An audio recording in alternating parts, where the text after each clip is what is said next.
बिस्मिल्लाहिर्रहमानिर्रहीम। अस्सलामुअलैकुम वरहमतुल्लाहि वबरकातुहू। नाजरीन, हमारे चैनल पर खुशामदीद। एफ़ए पास करने वालों के लिए खुशखबरी है कि महकमा पंजाब बोर्ड ऑफ रेवेन्यू में जूनियर क्लर्क की नौकरियों का ऐलान कर दिया गया है, जिसका बेसिक स्केल 11 है और ये रेगुलर सीट है, कॉन्ट्रैक्ट पर नहीं है। ये रेगुलर सीट है, परमानेंट है। तो इसके लिए क्वालिफ़िकेशन क्या चाहिए, एज क्या चाहिए, कौन कौन इसमें अप्लाई कर सकता है, पेपर पैटर्न क्या होगा, तो ये सब कुछ जानने के लिए देखिए मुकम्मल वीडियो।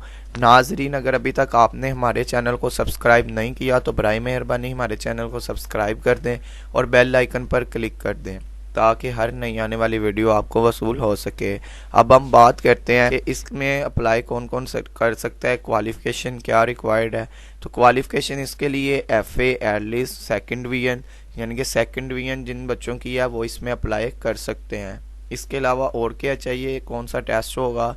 रिटन टेस्ट में जो बच्चे क्वालिफाई कर जाएंगे इनका टाइपिंग टेस्ट होगा और टाइपिंग टेस्ट में 25 वर्ड पर मिनट ये चाहिए होती हैं। टोटल 5 मिनट का टाइपिंग टेस्ट होता है। 5 मिनट में आपकी पर मिनट के हिसाब से आपकी 25 वर्ड स्पीड आनी चाहिए, तो फिर आप इसमें क्वालिफाई कर लेंगे। और जो टाइपिंग टेस्ट में पास हो जाता है तो उसके फ़ौरन बाद उसका प्रोफिशेंसी टेस्ट होता है। प्रोफिशेंसी टेस्ट में एमएस ऑफिस होता है।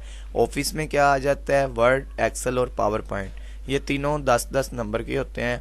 वर्ड भी 10 नंबर का, एक्सेल भी 10 नंबर का और पावर पॉइंट भी 10 नंबर का। और इसमें टोटल जो टाइम होता है वो 45 मिनट होते हैं प्रोफिशेंसी टेस्ट के।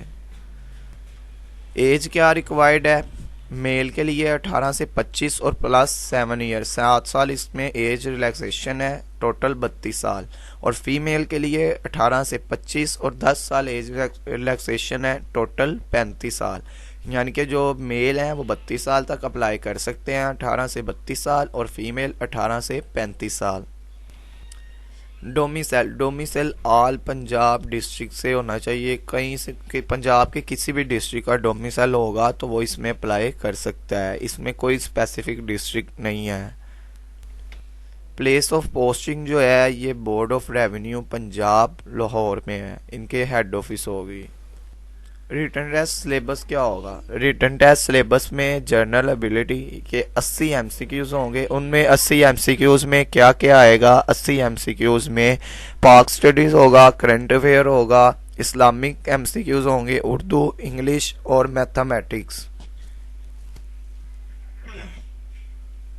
और जो 20% होगा उसमें कंप्यूटर के एमसीक्यूज होंगे। उसमें वो कंप्यूटर से रिलेट, एमएस ऑफिस से रिलेट कुछ भी पूछ सकता है, हार्डवेयर सॉफ्टवेयर कुछ भी पूछ सकता है। अब बात करते हैं इसमें अप्लाई कौन कौन कर सकता है। तो मैं आपको बताता चलो, इसमें टोटल पोस्ट जो हैं वो 22 हैं। 22 में एक मिनोरिटी कोटे की है, 17 वुमेन कोटे की हैं, और जो 4 सीटें हैं वो सर्वेंट कोटा है बोर्ड ऑफ रेवेन्यू का।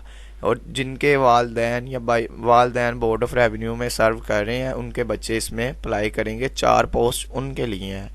तो अब मैं आपको बताता चलूँ कि ओपन मेरिट पे इसमें कोई सीट नहीं है। ओपन मेरिट पे बॉयज़ इसमें अप्लाई नहीं कर सकते, लेकिन ओपन मेरिट पे गर्ल्स इसमें अप्लाई कर सकती हैं। वुमेन कोटा 17 सीटें हैं, तो वुमेन जो गर्ल्स हैं वो इसमें अप्लाई कर सकती हैं। ये उनके लिए अच्छी अपॉर्चुनिटी है, लड़कियों के लिए। सिर्फ लड़कियां ओपन मेरिट पे इस पर अप्लाई कर सकती हैं, या मिनोरिटी कोटे वाले अप्लाई कर सकते हैं, उनकी एक सीट है। और जो बाकी 4 सीटें हैं वो सर्विस कोटे वालों की हैं, जो ऑलरेडी सर्व कर रहे हैं, जिनके पेरेंट्स, वो इसमें अप्लाई कर सकते हैं। लेकिन बॉयज़ इसमें अप्लाई नहीं कर सकते ओपन मेरिट पे। ये बात याद रखिएगा कि बॉयज़ इसमें अप्लाई नहीं कर सकते, लेकिन गर्ल्स इसमें अप्लाई कर सकती हैं। गर्ल्स के लिए ये बहुत अच्छी अपॉर्चुनिटी है। तो इसकी जो इसका प्रोसेस है, इसका प्रोसेस ये है कि पीपीएससी के थ्रू ये आई हैं, उधर ही अप्लाई होगा। इसकी फ़ीस जो है वो 600 रुपया इसकी फ़ीस है। जैज़ कैश के ज़रिए भी आप सबमिट कर सकते हैं, इजी पैसे के ज़रिए भी सबमिट कर सकते हैं, और बाय हैंड बैंक में जाके भी आप सबमिट करवा सकते हैं। तो ऑनलाइन इस पे अप्लाई होगा। तो नाज़रीन, हमारी वीडियो पसंद आई होगी तो बराए मेहरबानी हमारे चैनल को सब्सक्राइब कीजिएगा, वीडियो को लाइक और शेयर कीजिएगा। खुदा हाफिज़।